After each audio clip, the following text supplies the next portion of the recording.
Okay. Well, hello everyone. Good morning, good evening, good afternoon, depending on where you are. And I'm really excited to be here today. And this topic is close to my heart, and you will know why in a few minutes. Um, and I will share a little bit about myself as we proceed.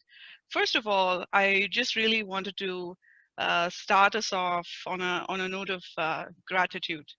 And with that in mind, I'd like to play this video for everyone. It's just 5 minutes and maybe 20 seconds.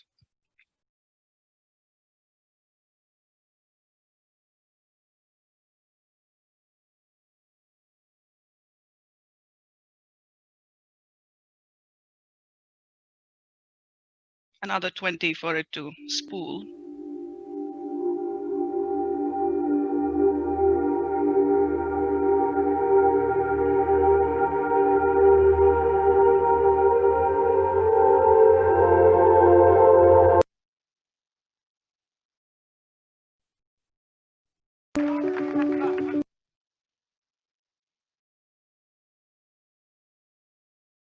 Another day.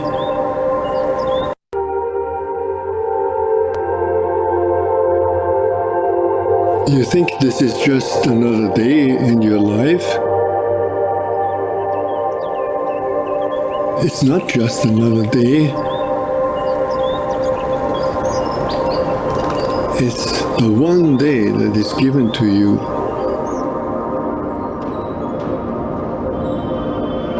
Today.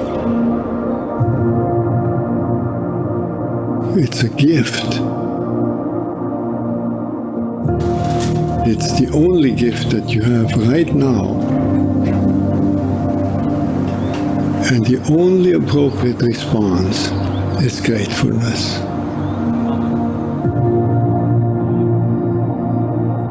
If you learn to respond as if it were the first day in your life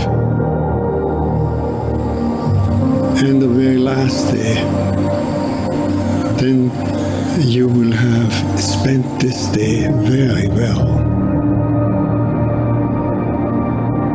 Begin by opening your eyes and be surprised that you have eyes you can open.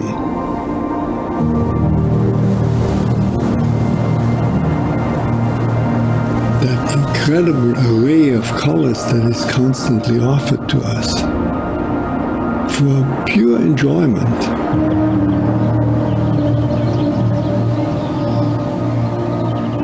Look at the sky.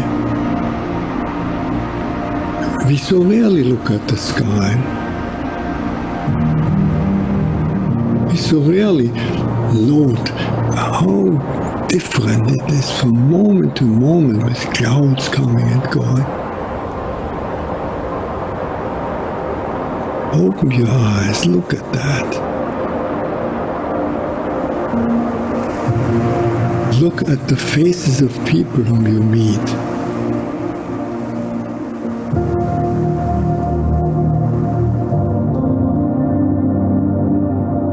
Each one has an incredible story behind their face. Not only their own story, but the story of their ancestors. All that life from generations and from so many places all over the world flows together and meets you here like a life-giving water if you only open your heart and drink.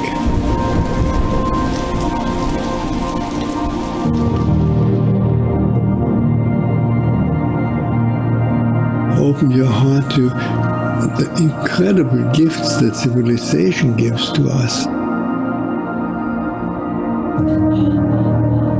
You flip a switch and there is electric light. Turn a faucet and there is warm water and cold water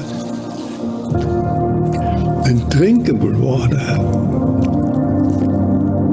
A gift that millions and millions in the world will never experience. And so I wish you that you will open your heart to all these blessings and let them flow through you. That everyone whom you will meet on this day will be blessed by you, just by your presence.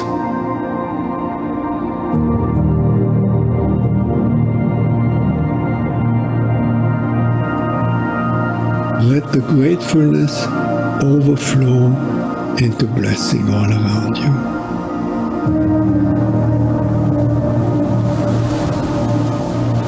And then it will really be a good day.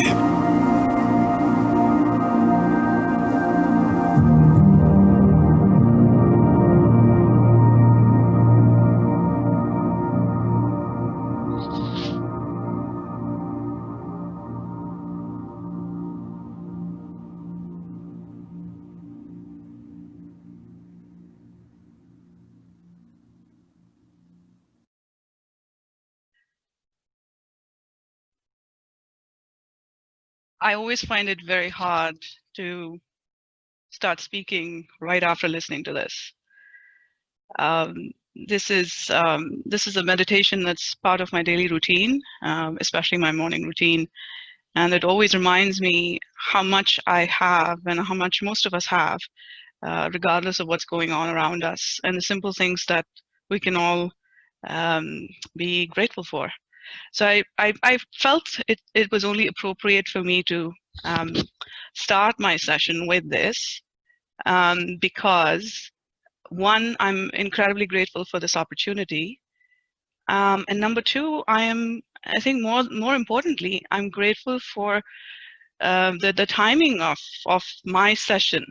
I could not have asked for um, um, to follow other speakers that have been. I could not have asked for a better spot, if I may say so. Everyone, starting from Divya, who kicked us off, all the way up until Dharmesh Mistry on Saturday. It's been such an incredible journey. And so the Star and Me team, thank you very much for putting this together. And this has been a wonderful experience, and you have helped us see the positive in this rather unprecedented times that we live in. So really, really appreciate that. With that, I'll dive into what I wanted to present as part of the Scale-a-thon series.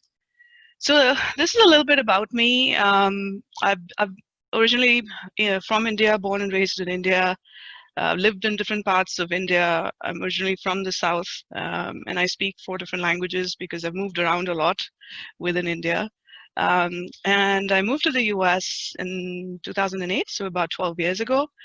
I've had to, my life story is that I've had to reinvent myself. And this is the 3rd time I'm doing so as the founder and principal of North Star Solutions and Services. There's been, it takes a village, so many times when I get the feeling that I've done this or I've made it, I pause to always think about the number of people that have supported me in that journey and whose shoulders I stand on today. This is a little bit about me, and the motivation or the inspiration for me to start off my own organizational agility and workplace effectiveness consultancy is to be able to have that freedom and also the opportunity to bring my professional and personal experience to the table, add value to people's lives, be it as individuals or be it at an organizational level. So like Uma said at the beginning, one of the things I specialize in is helping teams and individuals and organizations adopt an agile way of working, not just from a software or product development perspective, but generally as a way of life. And those are some things that I'll touch on today as we go along as well. Yeah. Okay, so leadership, self-leadership, this is a lot has been said and written about the subject. So one thing I do want to say is that whatever I'm going to share today, it's first of all, it's not rocket science.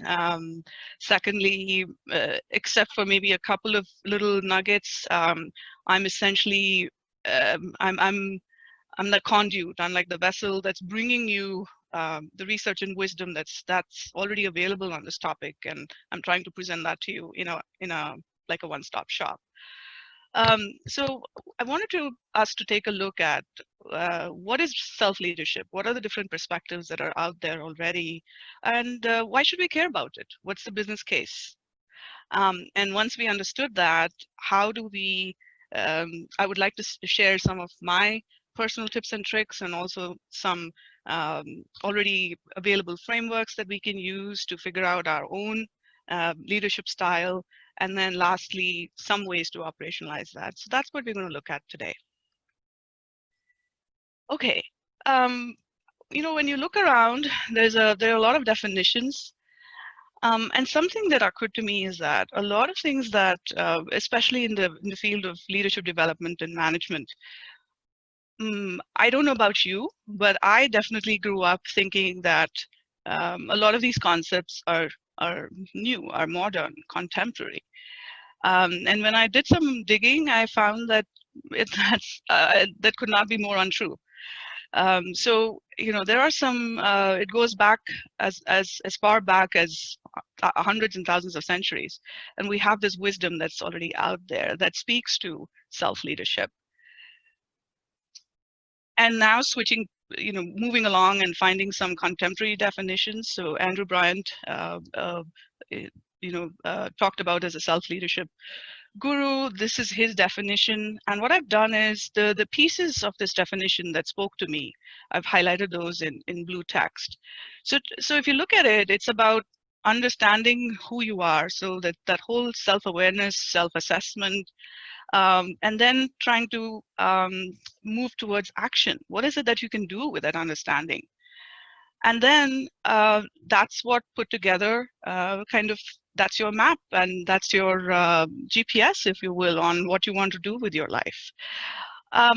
But the other aspect of it is, the important aspects of it is that how do you communicate, articulate your own vision for your self-leadership? And what are your visible behaviors that others can see and understand and probably feel motivated along the way? Right. So this is one take on self-leadership. This is Bryant and Kazan wrote this book, and this is another definition, if you will. And here, what caught my attention was the fact that the use of the word intentionally, and then focusing on how you're thinking, feeling, and what are you doing. So once you have figured out this is what you're going to do, this is who you are, and this is how you would like to lead your life, in your personal life, in your professional life, in your community. What are you thinking, feeling, and doing about it? And how intentional are you towards meeting your objectives? That really sort of hit me. So with this context, I want to propose the business case for why I think self-leadership is important. And I wanted to use the principles of human-centered design in framing that question. So here's why I think this is important, and here's my business case, that there is a lot of potential in each of us. We are all born with it. Now, whether we see it, whether we are conditioned to see it or not, what we do with it, I think that's the journey that each of our lives is, right? So I wanted to explore this, and I invite you to explore this with me, as to what is it that we can do to amplify the power of one, which is each of us has that within us.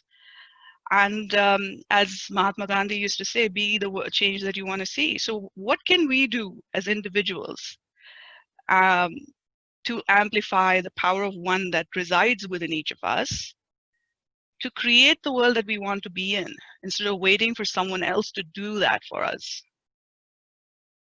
So this is, I submit to you as my business case for why self-leadership is important.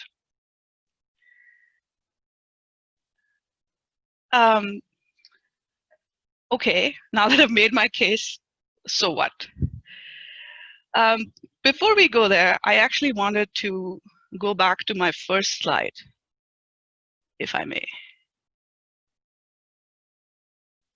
And given the context that I just shared, if you can please put in the chat window words and or phrases that strike you when you see this image. Whoops. Yeah. If you can type in the chat window words and or phrases that occur to you when you see this image. Great. Growth, evolution, transformation, metamorphosis, absolutely.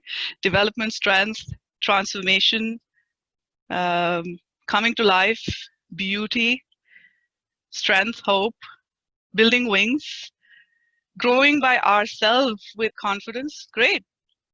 Growing bigger than the limitations, nurture, focus, best is yet to come, trust the process, it is within.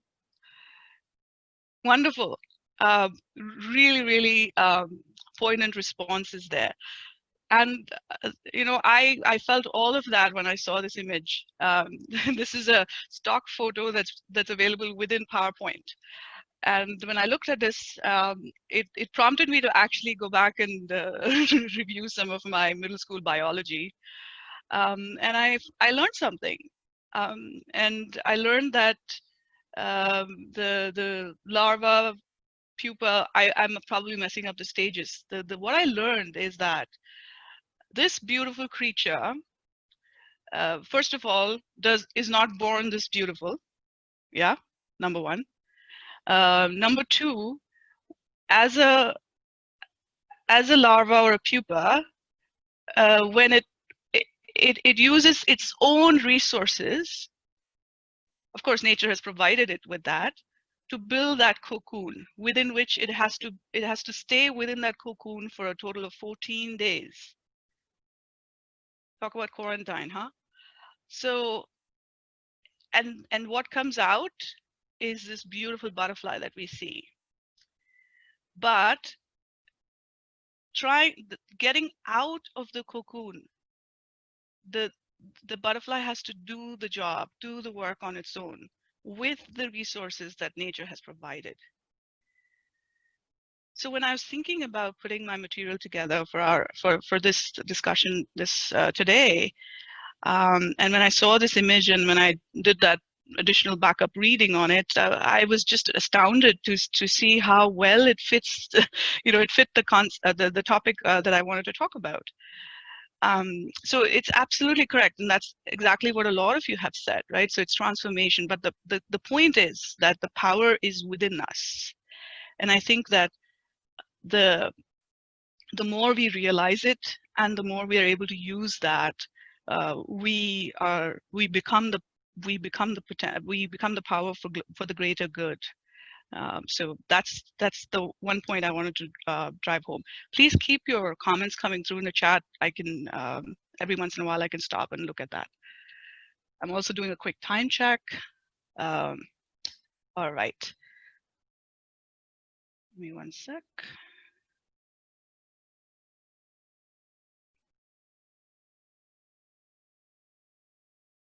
Okay. So having said all of that, one of the takeaway, what I wanted to offer to you is my little handy dandy checklist, so to speak, that I've always used in my life, primarily in my professional life, that I want to share with you today. And I call it very unimaginatively the ABCD, which is an alliteration here, an acronym here. So what I realized was becoming aware of myself number one. And also equally importantly, within the context of my environment. And that's what I mean by saying ecosystem. So, what is my my family structure? What is my work environment like? The city that I live in, the country that I live in. What is my environment? My immediate environment. And I'll get to it in a minute as to why I think that's important. So, and speaking of awareness of self, when I attended, those of us that attended the session on Saturday that Dharmesh Mistry had conducted, that whole personal values assessment, that exercise, I would highly recommend that. I've done that several times in my life, and at every point, I learned something new about myself. And really understanding what my personal values are, I think it is a big part of who I am, my identity, and also what I'm doing in my life right now. And as a solo entrepreneur, the reasons why I chose to do what I chose to do, it all stems from understanding who I am and what my values are, and in the context of my environment. Next is doing something about it, right? I'm guilty of procrastination as much as the next person. But shaking that off and taking that first step, and this is where the concepts of agile and Scrum in particular, and quite a bit of lean comes in, and I'll speak to that in a minute. There's this fantastic body of work done by Dr. Carol Dweck. By the way, I've included references to all of this at the end of the slide deck, and I will share the slide deck with Uma to get it uploaded to the Scale-a-thon site, Scale-a-thon group. So Dr. Carol Dweck has done a lot of work in the concept of growth mindset. And there's a wonderful TED Talk. I think everybody must listen to that. It focuses on the power of yet. We often tend to say, I can't do this, or I don't know how to do this. And just add the word yet at the end of it and see how it transforms it. I can't do this yet, which means that, what do you think that means? Chat window. If I say, I don't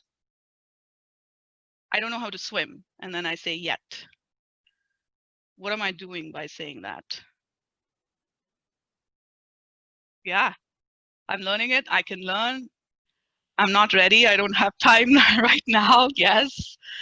It's a matter of time till I learn and do it. Yep. Now just try and say it without the word yet. I don't know how to swim. What am I doing there? Just compare the two statements. Words are powerful, they say, yeah? Yes, so if I say I can't swim or I don't know how to swim, yeah, then you're focusing on what you cannot do. I'm not doing justice to the way Dr. Dweck talks about this. Her work was, that particular TED Talk was in the context of what happens in the school system in the US, and specific to the public school system in Chicago, and the change that they saw in students when this concept of growth mindset, and Satya Nadella of Microsoft talks about it. He's written a whole book on it, right? So when he came on, hit refresh and hit refresh part 2. So it's all about that. Us being committed to saying that if I don't know something now, it is not finite. If I apply myself, I can learn. I can teach myself anything. And one other sort of unspoken rule I have is I will try anything, almost anything, as long as it's legal, of course, once. There's probably like 5 things that I know I'll never try. Ziplining being one of them. But the point is that we have it within ourselves. We are born with our entire tool set. It's just a matter of finding it and finding the right tools for use at the right point in time in life. The last point is, being intentional about this with a really fanatic discipline. something that I'm struggling with in trying to get into an exercise routine, for instance. I remember talking about this with Divya during her first presentation. It's still a challenge for me. Do I want, I think that I probably don't want it badly enough, which is a problem. So again, just to do a quick recap, understanding our own self, but in the context of our environment. And that's the systems approach to doing things. By the way, I often think that this whole pandemic situation, and I know a lot of us have seen a lot of internet memes about it, but I truly believe that it's the planet sort of putting us in our place, because we have behaved with we've displayed such irresponsible behavior where we think that as humankind we are either at the top of the food chain or somehow in control of the food chain, in control of the ecosystem, when we are nothing but one living entity in the ecosystem. So I think that now more than ever, it is so much more important that we look at ourselves as a part of the entire global ecosystem, not just in terms of environment and climate change, but in general, how do we show up for others in our life? I think that's a big part. At least I definitely feel very passionately about it. And then what are we doing about it? So it goes back to the definitions that Brian was talking about, right? So understanding ourselves and then figuring out a course of action and then actually committing to it. And it doesn't matter whether you have all of the required tools at that point in time. You know that you have the confidence that you'll get it along the way. And then being very disciplined and intentional about it. So this is sort of my self-leadership checklist that I've always lived by, that I wanted to share with you today. I'm going to pause for a minute. Any thoughts from anyone? Please feel free to use the chat window.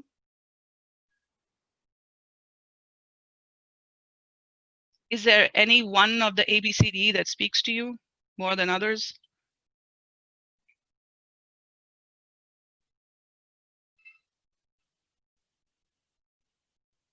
Mm-hmm. So I see growth mindset, being intentional, bias fraction. Cool. Great. Thank you. Commitment. Yeah. All right.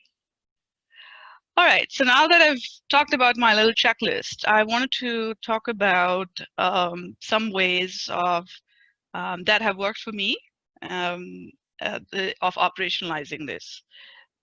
There's some pieces of this is literature that's already available, some of it really ancient literature that's already available, and then a couple of pieces of some things that I've done.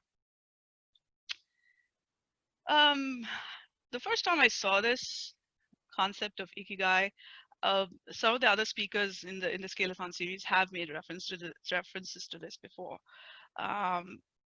Really loved this the first time I saw it, because I've always struggled with how do I make a living where I'm adding value to others.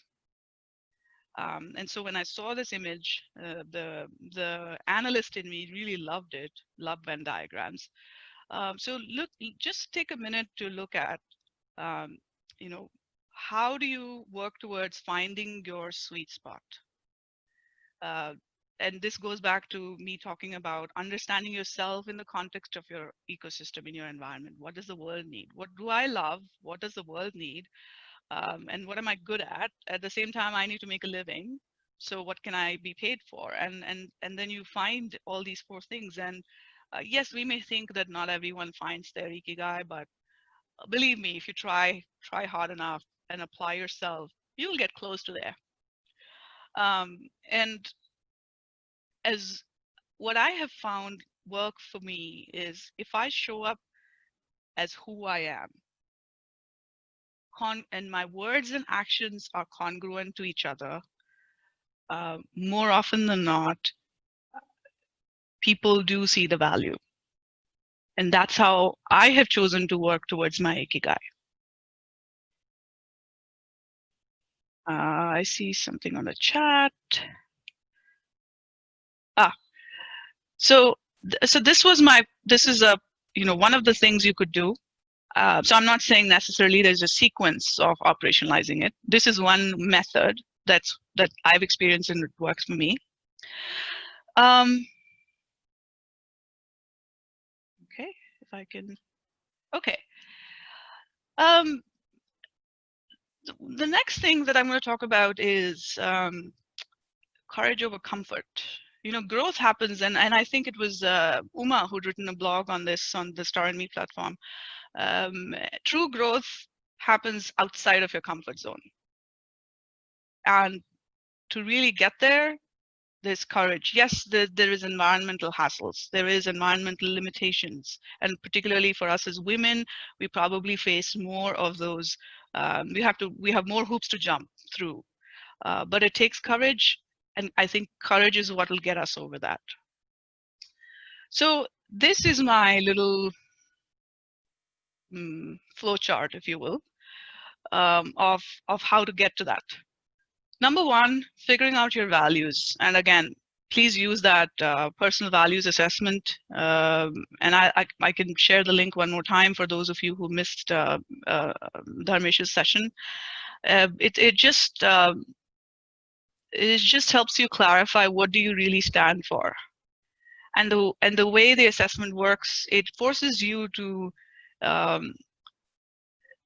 really identify what your core values are. What are some things in life that you will probably never compromise on? So my core values, which are also my core values for North Star Solutions and Services, is my top value is fairness, and then authenticity, respect, and empathy, integrity. So these are my values. And whatever decisions, values to me are like guardrails. They help you when you make decisions, big or small. And it's a very objective guide that you can refer to once you figure out what your values are. Back to talking about the ecosystem. I want to spend a little bit of time here. A lot of us, for example, when you think about climate change, when you think about what's happening to our planet, to our environment, number one, the response I've often gotten when I bring this up is that it's not affecting us. Yes, it's a problem, but what can I do about it? Or there's a little bit of skepticism around, is it really that big of a problem? What does it have to do with my daily life? And so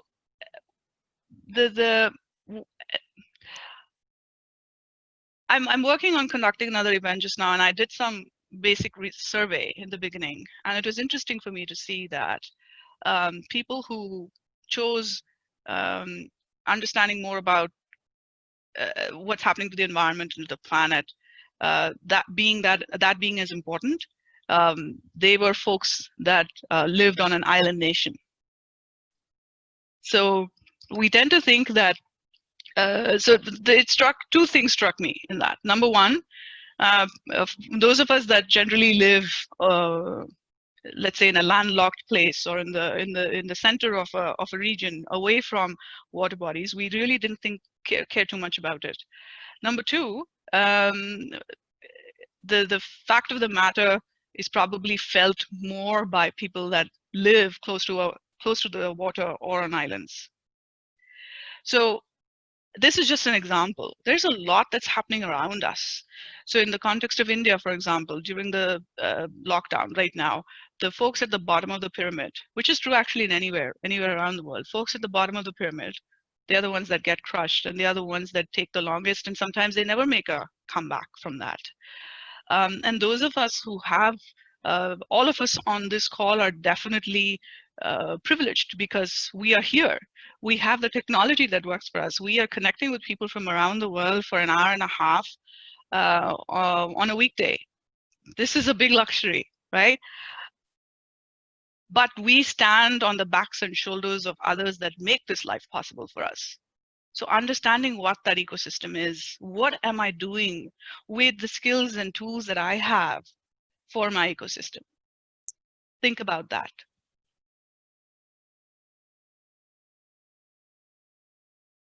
to me, knowing myself, knowing my environment and my ecosystem, my community, uh, these are the building blocks towards building my vision as to what do I want to do with my life.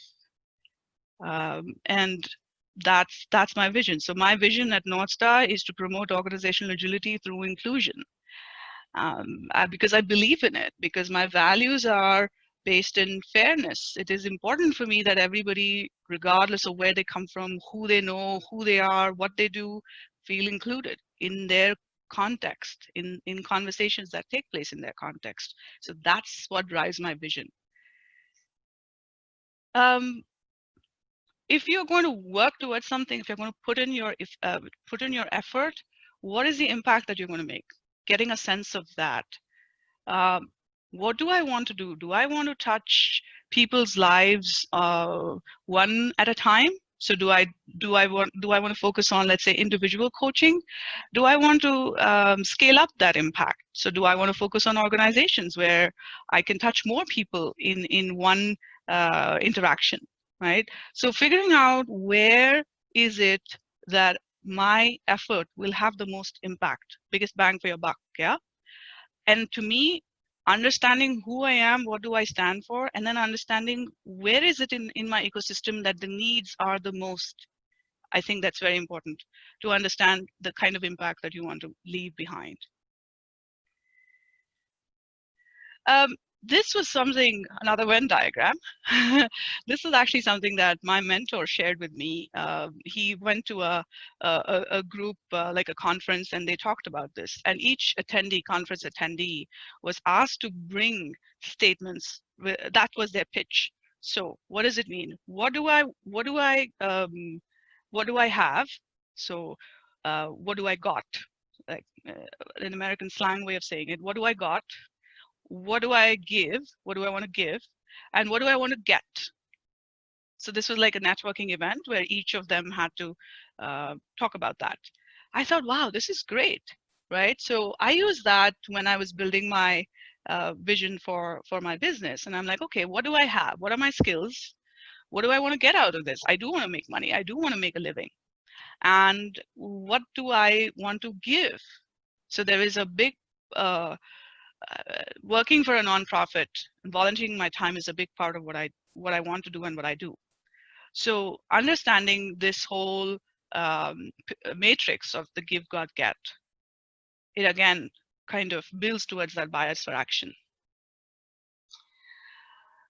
And to me, being agile, being open to learning at all points in time, and making sure that you remain free of what is known as sunk cost bias, meaning you've chosen to, let's say I've done this where I signed up at a local gym, which is literally across the street from me, and I paid the initial deposit, and I kept paying. I paid, I think, for almost 2 years, and I reached a point where it was like donation because I wasn't using the services. But I kept paying because I paid that initial deposit. That was my sunk cost. So I wasn't willing to get out of it despite seeing no results or me not doing anything about it, right? So a lot of us tend to get caught in sunk cost bias. The other thing is limiting beliefs when we think that we cannot do something or we don't know how to do something. But keeping an open mind, running small experiments, that's what Scrum is all about, right? You break down a big project into small chunks, you run it in sprints. So do something for a week and see whether it works for you or not. Is it aligned to your values? Is it aligned to your vision? Is it adding value to your ecosystem? Are you getting enough impact for your effort? Is it in line with your give, God, get? If not, move on to the next thing. So being agile from a tangible perspective and also from an emotional perspective. Susan David talks about that, emotional agility. So all of that combined, to me, sort of this is my little flow chart of figuring out my leadership style and what is it that I can do that makes sense, not just for me, but to the community that I'm a part of. I've spoken a lot, so I'm going to pause for a second and look at the chat.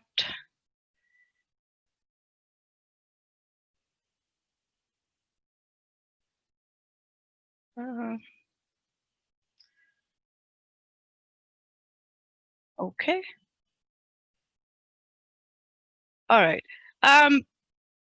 So I want to take a pause, and I would invite all of you to, and I should have said this at the beginning, if you have something to write with, typically writing helps it because it's tangible and it actually builds your muscle memory.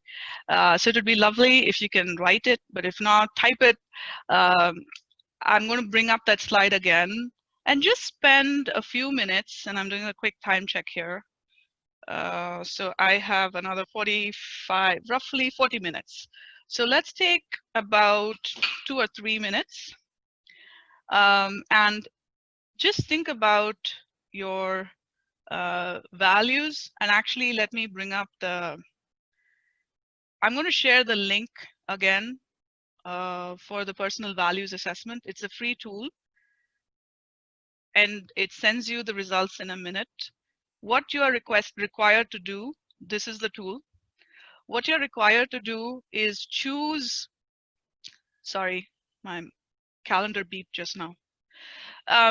You're required to look at the list of values that are on the tool.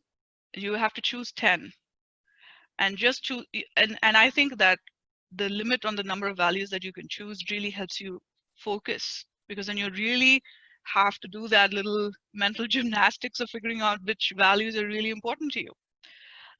So you can do that. It takes a few minutes, but then I think you can do that and then it'll send you the results to the email you chose. And I'm going to bring up my slide again, and I would invite you to do a straw man.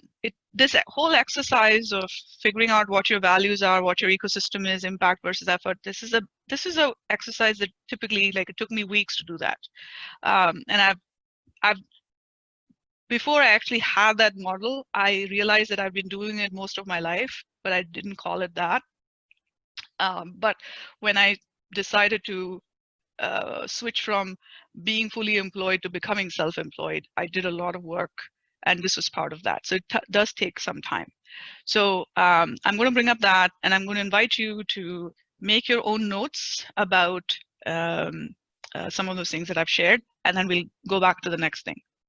Yeah, is that okay? If it's okay, then can you all say yes in the chat window?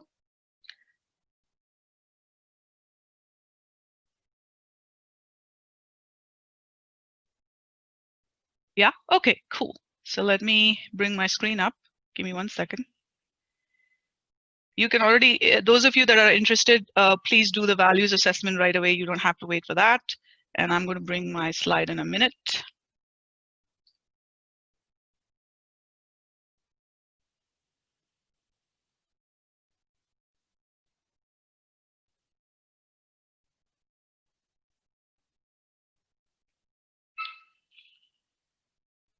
So if you want to do the values assessment now, you can do that. Then think about your environment. What are some things that you think are needs? You know those statements that we make, I wish somebody would do something about that, right? What are some of those things? And what would your vision, what would you like your vision to be? And again, doing this whole exercise takes a lot of time, and it's not something you typically do in one sitting. But I invite you to start the straw man, a sketch, so that you can go back and fill it in your own time. And definitely focusing on the give, God, get. And I'm looking at my phone here to get the time, keep a time check.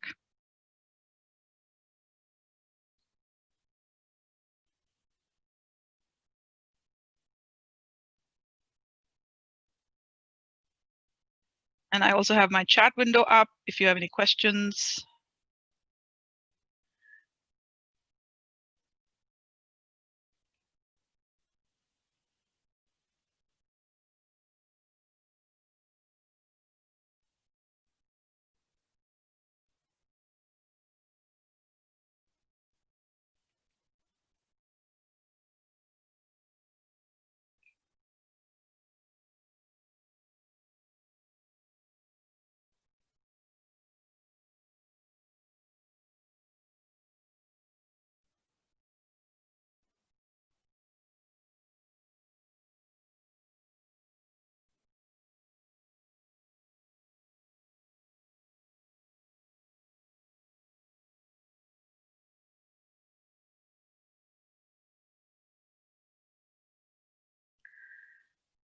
If maybe another 30 seconds.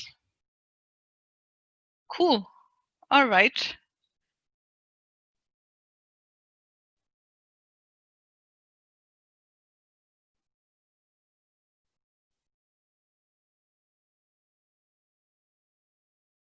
Okay.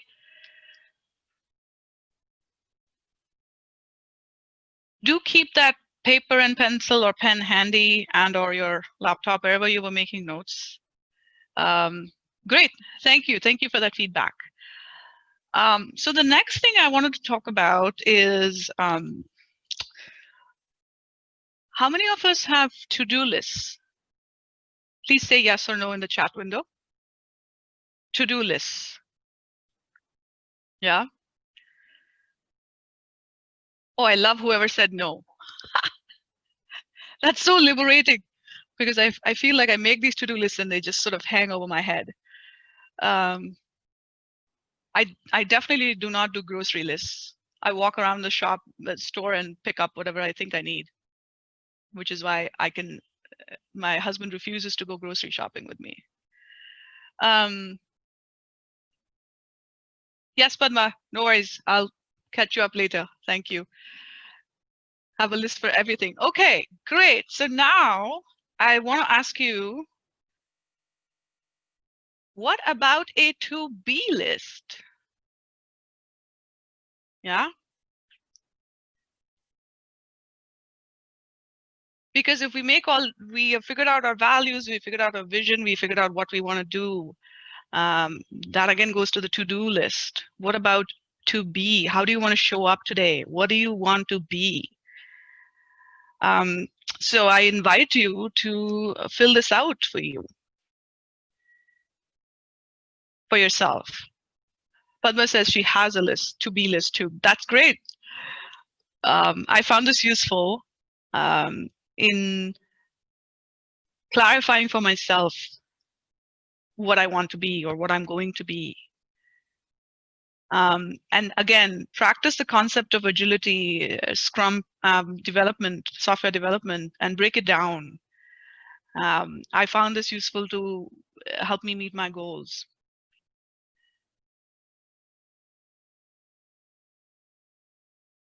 Again, you notice I broke it up into two parts. One is you're going to do to be something for yourself, and you have to be something for others. And that's where that whole concept of bringing in the ecosystem comes into the picture. Yeah. So this was something that, take the time to do this, and you will notice that as you engage with yourself and your values and your vision, you might find this changing, and that's fine. But I found this useful too. It helps me keep track of where I am, what I wanted to do, and if I need to change something, that's perfectly fine. Allowing ourselves to have that flexibility of changing your goals, if you will. Again, not having that sunk cost bias. I think that's very important. Yeah. Okay. Next step.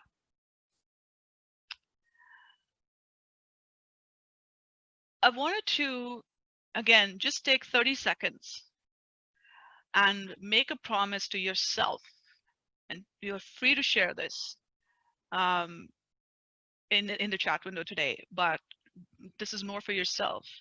What is the one thing that you might want to start focusing on within your environment, within your ecosystem, and in your community?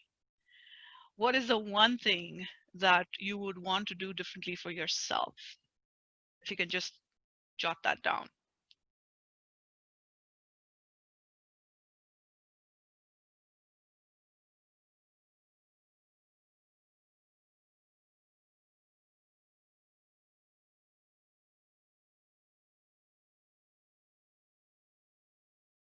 Anybody that wants to share, please feel free to share. Somebody wants to be a yoga trainer. Cool.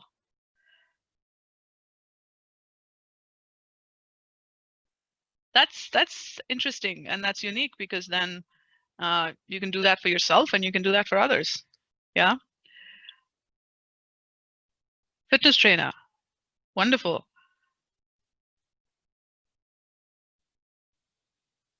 Okay, keep the chat going. We have roughly about 30 minutes more, so I'll move on to the next thing that I wanted to chat with you guys about. Um, so I wanted to talk about us as women, specifically in the context of self-leadership. And I will say that I want to also kind of set the context by saying that um, I'm sure those of us in India, and I'm sure around the world as well, have heard of Nivriti Rai, the country head for Intel for India. One of the things she talks about in her interviews is while at the workplace, leave your gender behind. And I've always had that approach in life, and so it was not very inspiring to hear someone in a position of repute and positional power to say that herself. I do want to wrap this in that context, that I believe that if we, and this is my personal belief, and I'm definitely open to conversation on this. My personal belief is that if we show up as our best selves, regardless of whether we are men, women, or any other gender as may be, if we show up, if we decide to show up as the best self version of ourselves, I think that's what matters, and that will open doors for us. However, in the current scenario, there are some challenges that we as women face. And a lot of this has already been talked about by other speakers in the series, in the Scale-a-thon series. So I just wanted to touch upon some of those things. What I've found is these are some of the things that get in the way. There's enough evidence that suggests that women tend to apply for jobs only if they meet 100% of the job criteria, whereas men tend to apply even if they're at 60, 50 or 60%, and it's true. So all of these things, I can't do this, and if we just switch that with a growth mindset, wow, what a difference it would make. And once we even when we get a seat at the table, we wonder whether we belong there. And then there are these stereotypes around gender roles that continue to play a part. We carry them over, all of us, not just women, men and women, carry those over from their personal lives, from how they were raised, into the workplace, where men are expected to behave a certain way and women are expected to behave a certain way. And we as women, it's easy for us to put ourselves last on the list, or sometimes we are never on the list. So self-care. So I just wanted to share some of my thoughts on this. This is a visual, again, thanks to PowerPoint, but it really speaks to both bridging the confidence gap and also having that growth mindset. Yeah. And I find visuals to be very powerful in meaning making and in also channeling my thoughts. I found this on LinkedIn, and I thought, wow, this is so true for me. This is how I am. The assumption is where I live, where I think that what I know is nothing compared to what I think others know. And that's not at all the reality. And in my third reinvention as an independent business owner, this has been my biggest challenge. Because I'm in self-doubt whether what I have to say is of value to others or not. And why would anyone pay me to do this for them? Yeah. So this is one of the things that I'm actually currently working on. And presenting in webinars like this and in forums like this is one step that I'm taking to counter this. Yeah. Again, I found this online, and I was like, first I just burst out laughing when I read the first one, take up space and spread out, right? To me, I don't know about you, to me, it was all, this big burly man sitting like that, and that's perfectly fine, but God forbid if a woman were to do that, yeah? So I found this very cheeky, very liberating, I would say, and I loved it. So you will have this as part of the slide deck. But I thought that these are some of the things that we have all these unspoken rules and gender role stereotypes that we sort of play into. We as women get interrupted a lot, right? So there's all this mansplaining and taking others taking credit for our ideas. And I think sometimes I have experienced this where we as women ourselves don't do such a great job of lifting up other women, which is why for me being associated with the lean and agile group here in the US with the DMV area spiral, which by the way we're very proud to be partners with the Star and Me. I think that's one of the reasons why that forum appealed to me, because the purpose of a spiral there is that we lift the floor, we raise the floor for all women, and we really make it a point to shine the light on others, other women. And by doing that, we are actually lifting all of us up at the same time. So I did want to, speak to that in this context. Lastly, when it comes to taking care of ourselves, I think that anybody that's that plays the role of a caregiver, women especially, because most of us are mothers and daughters and sisters, and more often than not we are taking care of our kids and our parents and other extended family, and we are conditioned to think that we need to take care of others first. But it's the airline principle, the oxygen mask. What do they tell you? Where's yours first, right? You can't pour from an empty cup. So it's so important that we take care of ourselves, and we're actually doing others a favor by taking care of ourselves so that we can take better care of them. Okay, I wanted to kind of close with this exercise. This is a take on Google's Women Tech Makers. They have an initiative called I Am Remarkable, hashtag I Am Remarkable. I've applied to them and I'm on wait list to get their facilitator training.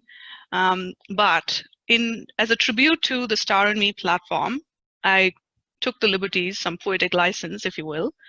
And I'm saying, okay, I'm a star because, and I invite each of you to write at least 3 statements about yourself as to why you are a star.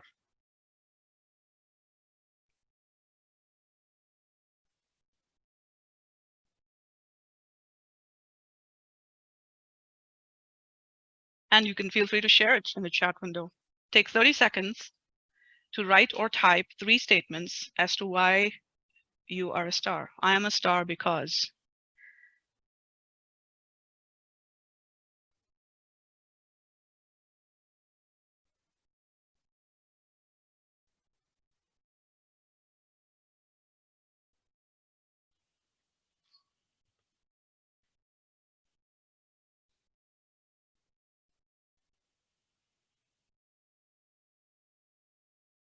Love that, because I'm adaptable, agile, and I'm a woman. Absolutely.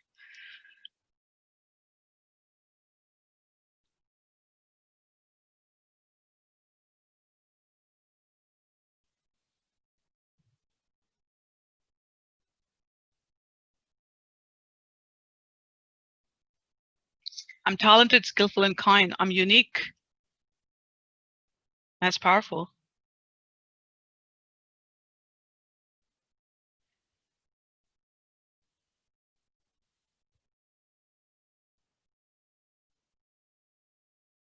I have self-love and I never give up. And there's hard work. Absolutely.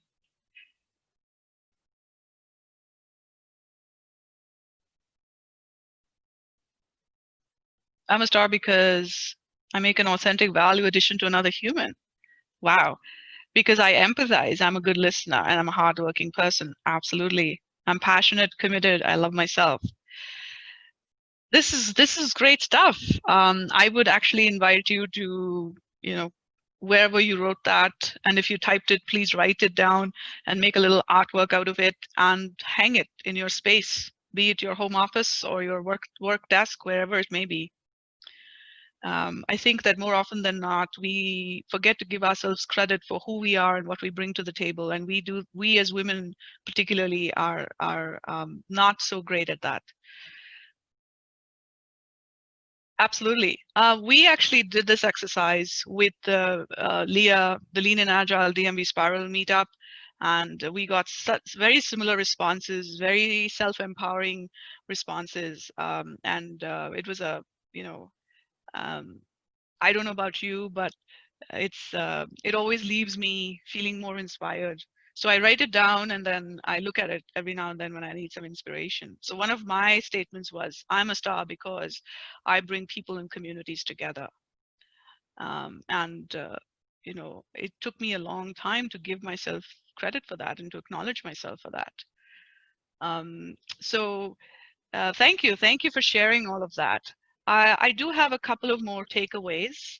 And again, the next takeaway that I want to share with you is something that was shared with us at the Star and Me, I'm sorry, at the, we had a guest speaker at the Lean in Agile meetup last month. And the guest speaker was Carolyn Dragon. She's the founder of 10 Women Strong. And if you haven't looked her up, please do. The work that she does is just amazing. So Carolyn Dragon is the founder CEO of 10 Women Strong. And look her up, follow her on Twitter and LinkedIn. The work they do is absolutely fantastic. I want to leave you with 2 self-affirmations. And this one that Carolyn shared during a group meditation that she led was just so powerful. So let me bring that up.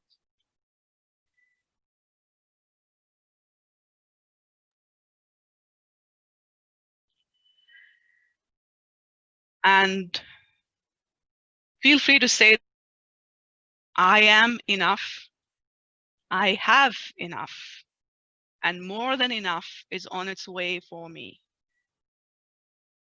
Just say it out loud, wherever you're sitting. I am enough, I have enough, and more than enough is on its way for me.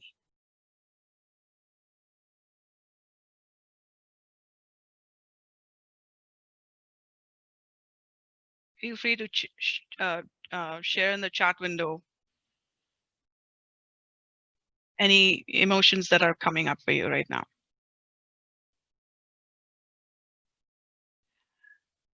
To me, at this point in time, particularly in this pandemic situation, having started off on my own as a solo business owner, I have no idea where this is going to take me. I'm keeping my options open. And at that point in time, hearing this was so empowering. It grounded me. It brought me back to what I originally started this with. I am enough. I have enough. More than enough is on its way for me. And I want to share one more thing with you. This is so powerful. And if you look at it from applying the concepts of personal agility and having that growth mindset, this is just fantastic. Every moment counts. It's never too late. So you can't go back and change the beginning, but you can start where you are and change the ending. And to me, it all starts with you. So, which is why I said, the literature for this talk said leadership. It's not about titles. It's not about positional power. It's about us and the potential that each of us is born with. And what do we do? What actions do we take to uncover those and to be of service to ourselves and to others in our environment, in our ecosystem? Yeah. So that actually brings me to the close of what I had to share.